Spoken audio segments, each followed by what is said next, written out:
can't keep on doing this. I can't keep on doing this. I was not going to get that, but, I just stopped, inspected it, and I realized it's solid wood. So I guess I'm going to have to get it. Yeah, it's all solid wood. So it's coming home with me. Passed by this pile of trash one time before I decided to pick it up. I said to myself, you have way too much, don't look. But when I saw it from far away, I had to turn around. It was just a few blocks, so I got it. If you want to see how I completely transformed this 1952 AM moss dresser, keep watching, because this will be a stunner. Hello amazing humans, welcome back to Just Keep Sending. My name is Alimine, and if you love furniture transformations that are honest, satisfying, and full of helpful tips, you're in the right place. Let's send through this. Alright, let's properly inspect this piece. It was all solid wood. The top and sides was a thin plywood over a carcass. It really looked like it was painted white and maybe applied stain over or a tinted lacquer. I really don't know. This was the only information I was able to find out about this piece. I messaged the person, but there was no answer. But still, thank you. I really didn't know what I wanted to do, except that I was going to reuse the base to build another one. But it was a perfect blank canvas. So we'll have to figure out as we go. Más a la obra. As I was called out on my previous video for not showing you all this, I will do it right in front of the camera so you all know that I do it. Do you all know how this works? That's funny. You see? From no lead to lead. So we make it wet. That's what I'm doing. I'm gonna test here where there is a lot of different paint showing up. Let's see if it changes color. I think we're good. Rather than being like this. Good. I mean, I scrub. I think we're good.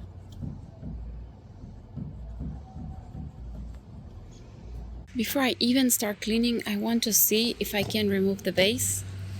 If I can remove this base, I'm gonna repurpose this oak. If I can't remove it, I don't know what's gonna happen, but there's a lot of paint. Let's get to work on this.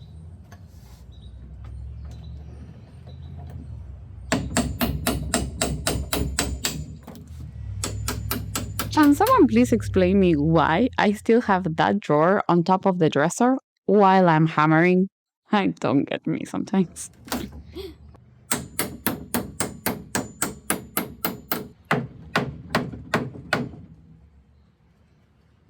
Thankfully, the glue was old and dry, so even though it looked like it fought back, it really didn't. It was just a tiny bit. I want to give you a quick reminder to check for screws when you're taking bases apart of antique furniture or old furniture, because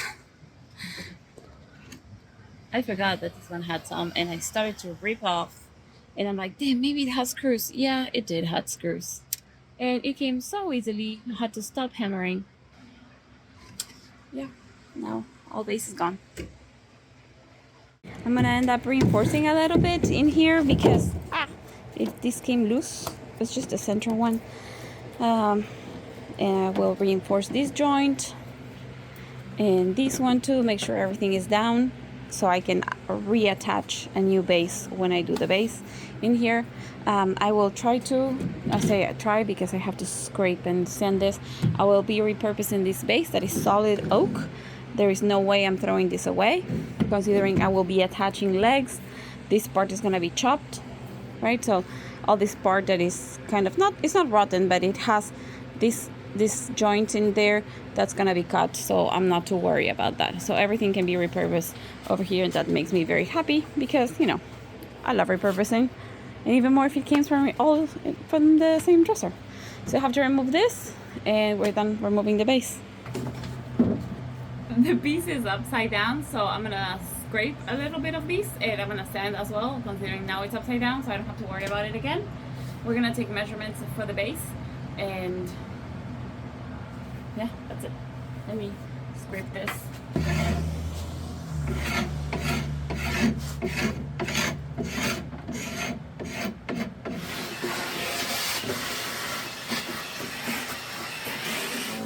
I scraped a lot on this dresser, like a lot.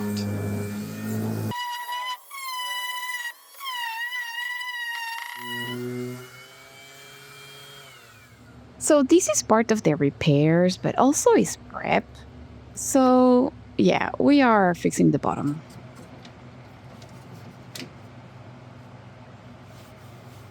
It took the backboard and the back trim or piece to make it easy to work with.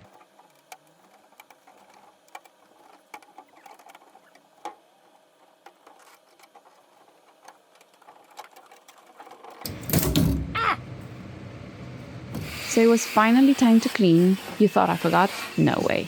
I just enjoy taking things apart way too much before cleaning. So I always start with that.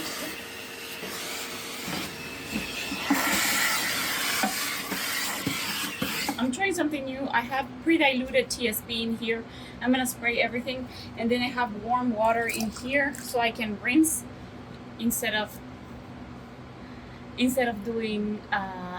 diluting the TSP inside the bucket. So that's the idea. We'll see how that works. Then I'm going to hold my breath and spray TSP.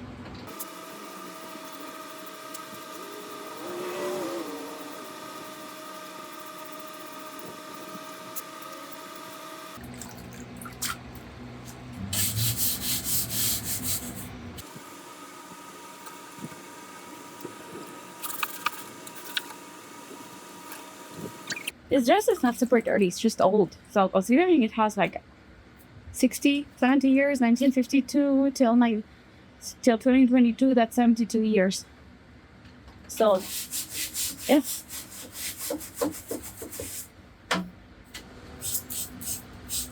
Also these cereal, very nice. Oh, I'm telling you about the spray.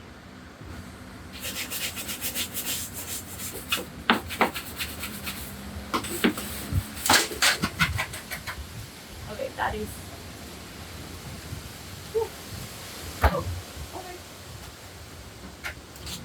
I'm gonna stay here until the sky falls down, okay? Because I haven't been able to work at all in the whole week because it's been way too hot and I can't, and I wasn't able to. I was feeling very, very bad. So until the sky doesn't fall down, I am here.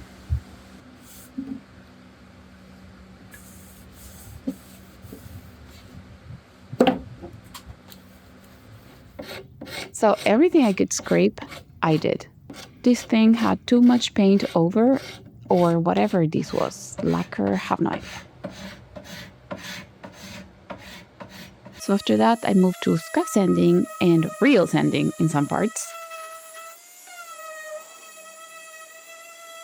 It really doesn't make any sense for you. Like, why am I removing the finish if I'm gonna paint? And that is because I can't leave. Look, what is this? I don't know. There's pieces of paint. There's more paint over there. There's something that I don't know what is over there. There's something that looks like a hair. Probably it's a bristle. Where is it? Right there. So I can't paint over this. So even I'm gonna paint, I can't paint over this. So this needs to come off. So, and that's why I'm doing this. So when I was refinishing this part of the drawer and removing all the paint, I realized that the layers of the plywood were not showing up. And I was like, that is very weird. And then I noticed that they refinished this drawer, or all the drawers, with a layer, with a very, very fine strip of wood. So you don't see the layers of the plywood showing up on the top. Isn't that a very beautiful detail? Okay, so after admiring the details on this dresser, let's keep on scraping the finish, okay?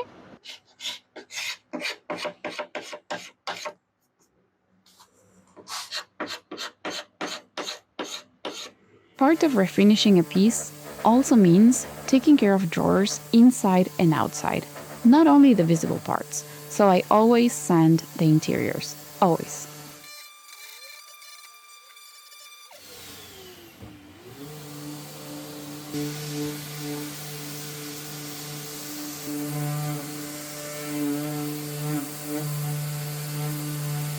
So I put out the drawers and I numbered them because I didn't do that before. Yeah, very bad. But I remember because of the stains which one was where, and I just noticed that these are 3 different wood. There are 3 different wood types, and I am amazed by it because clearly they didn't care about the type of wood they were using in the back of the drawer when they built this in 1952 or around that time. So yeah, I think this is really cool. Really cool. Repairs and prep lines were a little blurred. There is something I will show you closer to the end, but the front of the drawers had some loose veneer that I had to glue and clamp it together using my kissing drawer trick. So before moving to the color, I wanted to include here the base build. Here we go. I still have a lot to do with this dresser. This has been gluing for 2 days now because it was coming off a little bit from the corners, but I'm gonna start getting ready for the base. I'm gonna cut the extra parts of the base, the corners. I'm gonna make straight edges, and I'm gonna start cleaning up and to getting ready for building the base, removing the nails, removing these nails, and also there's a lot of wood still that I need to remove. It haven't come off completely. That said, yeah, I'm gonna try to work on this today. I don't want to get dirty, but you know, when would working have been clean? Never. To do these legs, I just have this piece of 2x3, which is actually 1.5 by 2.5 or something like that.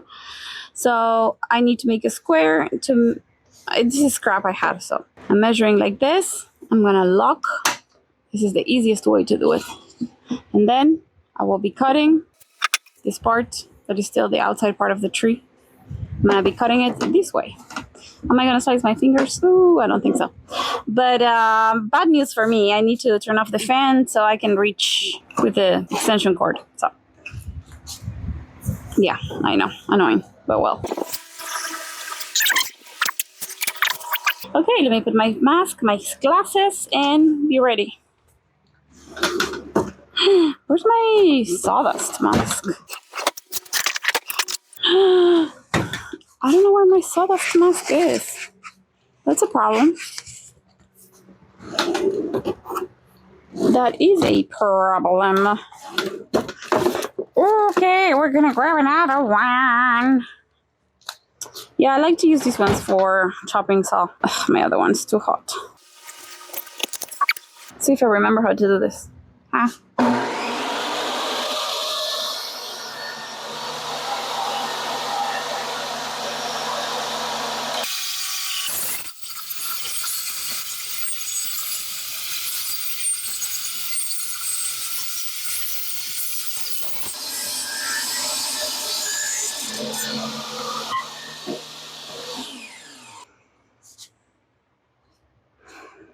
This is the definition of measure once, cut 4 times. But put a block, because what's the important thing? It doesn't matter how the measurement. The important thing is that they're all the same. So that's what we're doing here. Putting a stop block, and that way we don't have to worry about measuring again.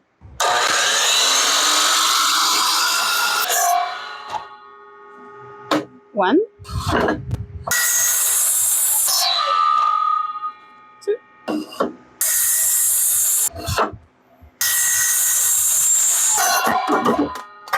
Ow, that's not supposed to happen. I was pressing too much. That's fine. Not a big deal. I got a little chewed up, but this one can always go in the back. After cutting the legs, it was time to route. Because maybe you don't know this about me, but there is no way I will ever make a base with square legs. Okay, I am Latina. I love curves. I usually do this before sanding, so I don't have to sand twice. I use, in this case, a 1/4 inch round over bit. Everything is done for the bases. Well, not everything. I still have to do pocket holes and stuff, but I'm gonna measure. The difference between my bases and most people's bases is that I route everything. I route the tensors or the long boards. I route the legs. And you're gonna see it on the final reveal with the difference that that makes. It is huge, and it means so much for the piece. It's a huge, huge thing. I just want to measure to see how much should I be removing, look at this leg. Look at this leg. Look at the detail. Yeah, it's just pine, but does it look like pine? Yes, it does, but I mean, so cute. The other thing is that I made sure that the chamfer of the leg was falling like right on the, I think I should probably remove one quarter more. I want it to fall like right there at the end of the chamfer, and it's falling just a tiny bit below. So I'm gonna remove one more quarter to make sure that it is going to look cohesive. That's where I want it. Right there. Okay. I want the leg to fall right under the curve. That's the other reason also why I rounded this, because of the amount of for the curves that this thing has. I want that to fall right on the curve. And for that means I will be removing just shy there. Now we're doing the same with the sideboards. Let me give you a close-up. Okay, so I know where I want the legs. The legs will go there. And that one will go there. So, wait a second. I'm going to measure with the other side, because I want to be able to remove this. Okay, so that will go there. I usually put the tensor board in the middle, or at least 1/4 each from the corner, and I use a board for that. And these, we will want it like right here. So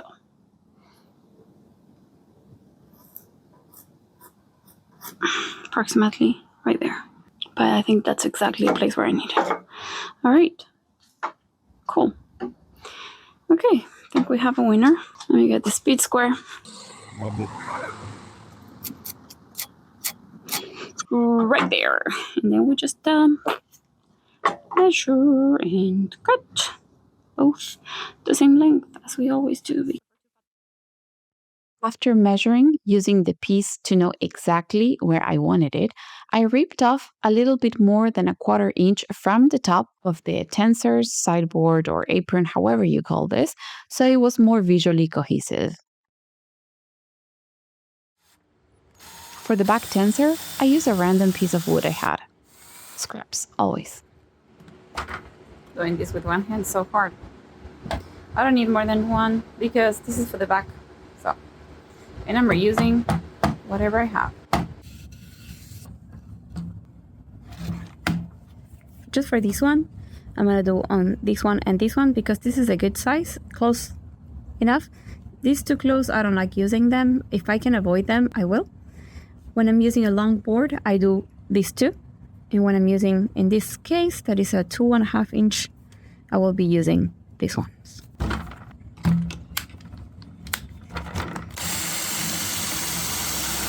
So my impact drill, is at house and I don't want to go get it. So I'm using this one. I'm using the regular drill, but I put the bypass of the strength, which is this one. That is almost like an impact drill.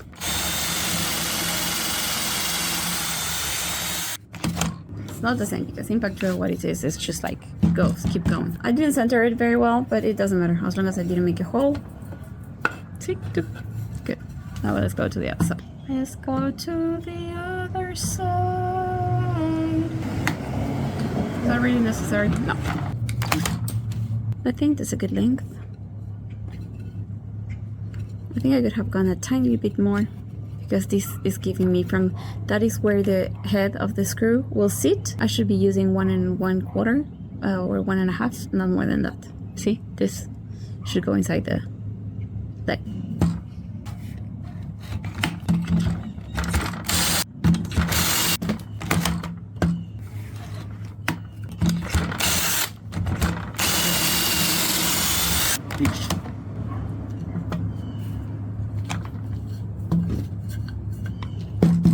Okay, so this is how I assemble the bases.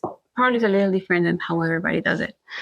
I don't like flush. One of the reasons as well is that I don't make these squares. As you have seen, I have routed this. I don't make them square because I don't like them. I like them with brown corners. I think it looks so much better. Okay, so what I do is I use this elevation or any elevation. So I have already selected that this one is going to be my back one. So I will do the short sides first, and then I'm going to do the long sides. So this one is going to be my back one. And then this one is going to be my front one. I have 2 screws. Unfortunately, I need 1.5. I don't have 1.5. I have 1 1/4 and 2.5, which is hard because this will finish like somewhere around here, which means it will have a tiny little tip over there. That is not really good. That's why you have to make sure. And this is going to be nuts. Look at this. This one is going to go here. And it's going to go through. So I'm going to have to go with this one. My first option. So do you understand that this is this side? Okay. Here we go. I can always put something that is straight and like this. Just wish me luck, okay?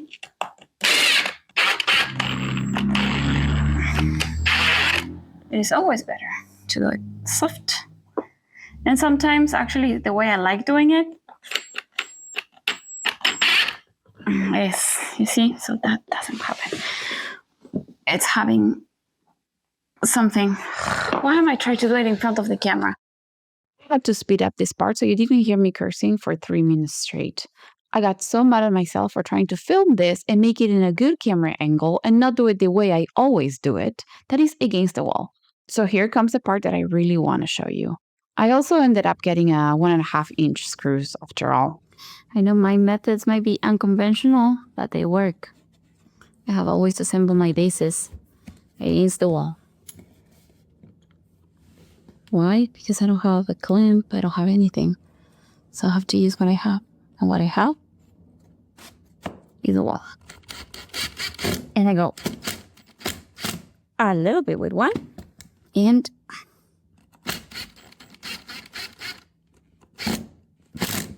a little bit with the other one.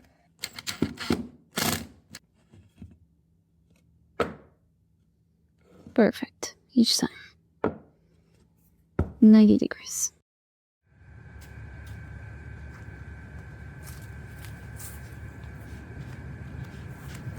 We're painting inside the house. I've had to touch up the corners with caulk because after the first coat, I didn't like the way it was looking. It was all straight lines and simple surfaces, so I just brushed and rolled some iron ore by Sherwin-Williams. Do you see the drawers here? That is because there is something special happening over there. Let's get to them.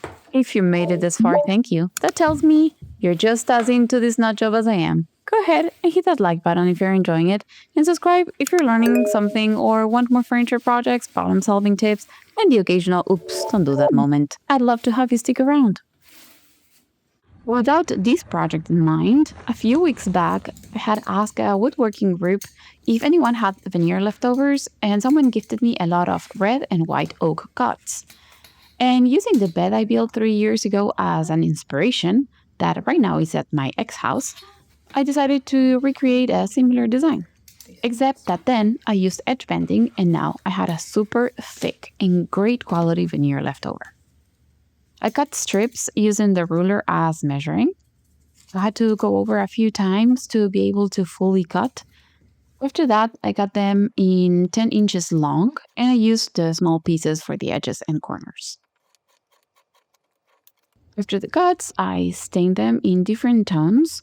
I started with the 3 bottom drawers from the center always, and using the speed square to make sure the first one were at 45 degrees.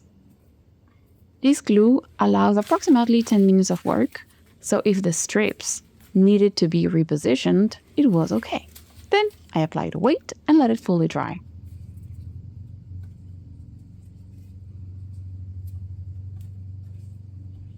I also helped myself with the speed square to make straight cuts when I needed to trim the excess. And I know that is not really evident in here because of the magic of editing, but this took me a lot of time because I was doing by sections. I was doing a little part one day, and then the next day, after 24 hours, I was coming back and doing another part. And I was also car shopping in the meantime. And I was going back and forth to see if the design I liked, the stain strips were the color I wanted, and all of that. And mainly also trying to not waste any veneer.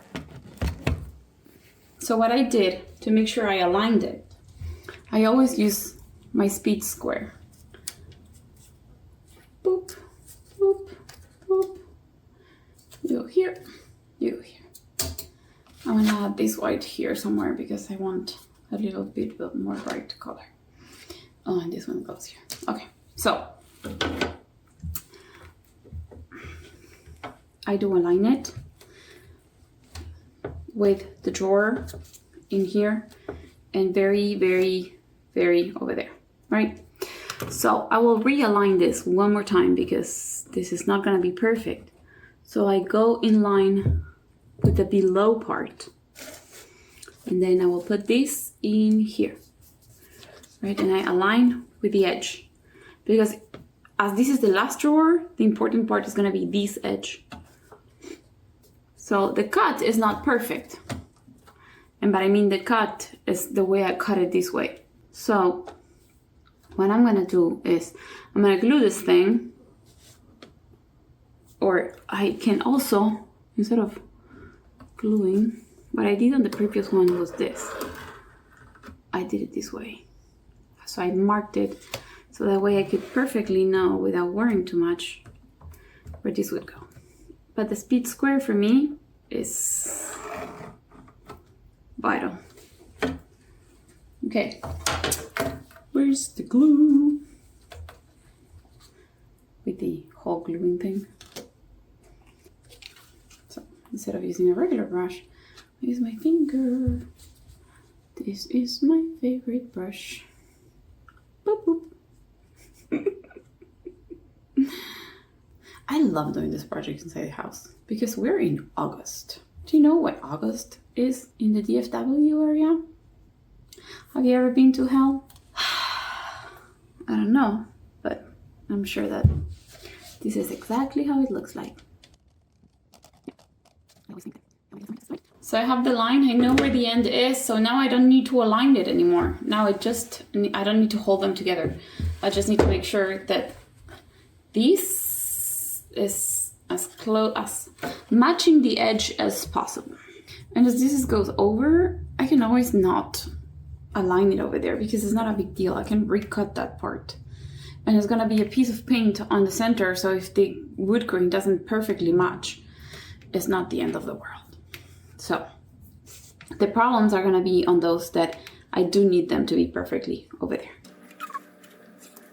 And the good thing about using the green one has a bigger workability time. The green one, it is 8 to 10 minutes if I'm not mistaken. Yeah, so it will give you more workability time, or time to work with it. So right there, I just align it to make sure it's perfect. And let's do the other. And then put the width. And now I can keep going on the other side, which I will be doing exactly the same, but the other way.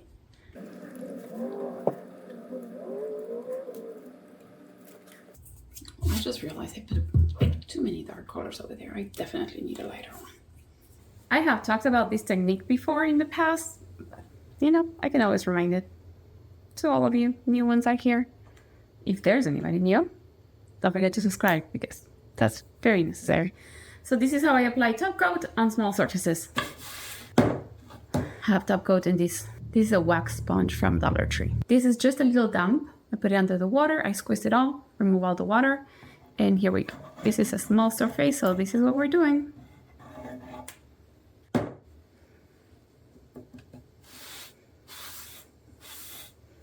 And this one works great for me because this is a triple thick, so one coat and that's all.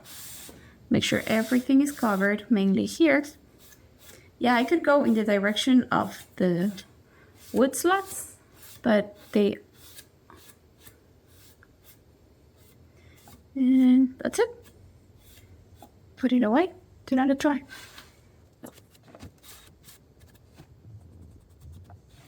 Oh, that mess I made that you just saw on the previous one, I always make sure I check all the sides before letting it dry. Don't ask me where that blob of top coat is right now. After top coating, I painted the dovetails and top and bottom trim of the drawers.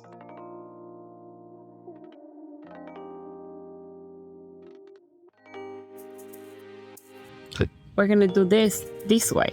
Yeah. What are you doing, Alumina? You're wondering.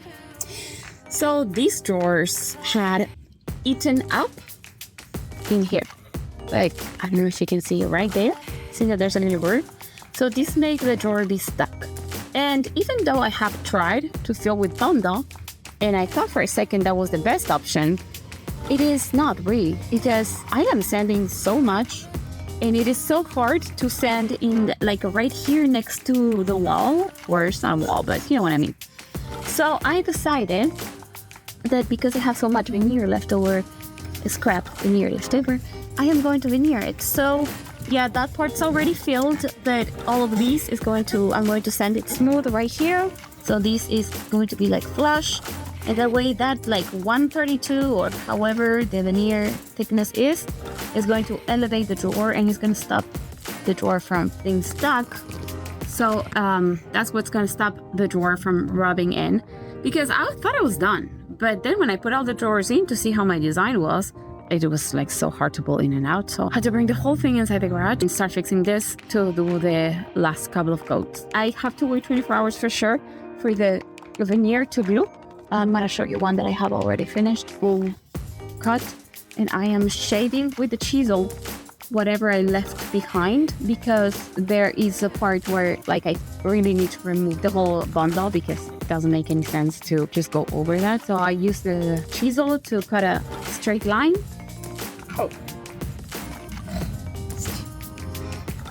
I use a chisel to cut a straight line, so I could put the veneer flush. Just probably use a little bit glazing putty or something like that that will fill that groove in between the veneer and the bondo. That's what we're doing. Is the sun hitting on my back? Yeah, it is. It's hot. I ended up adding a decal into this beautiful, super old plywood.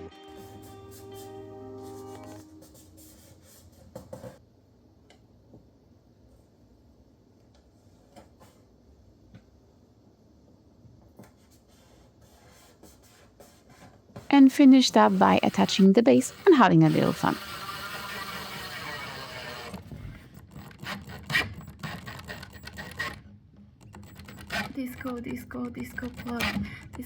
I invite you to stick around for the scenes of my next video and profit breakdown. But now let's see how it was when I found it in the trash.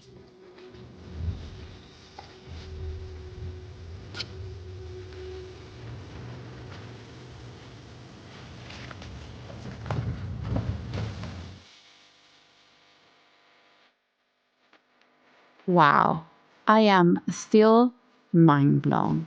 And even more that it sold in just a few days. I spent too much time for the price I sold it for, but I think that is because I didn't properly plan the design or the time I had available. I stained the back piece the same color as the base. That was one of the stains that I used on the herringbone. The best part was the knobs. I found them in my stash. I had 6 knobs that were big and 2 small. It was perfect for this piece. The only thing that I did different is that I painted them black. Does this look like the OG? Hell no. But I do not allow myself to just leave good furniture sitting on the curb because someone else didn't see the potential. Let me know what you think. I would love to hear your thoughts. And if you didn't like it, it's okay. My customer did. And they are asking me for more pieces. So rest assured, I will not get offended if you politely say so. Thank you for sticking around till the end, and I hope this dresser proves one more time that everything can be transformed with some paint, love, and a little bit of skills. And remember, skills can be learned. See you again in the next video. Bye!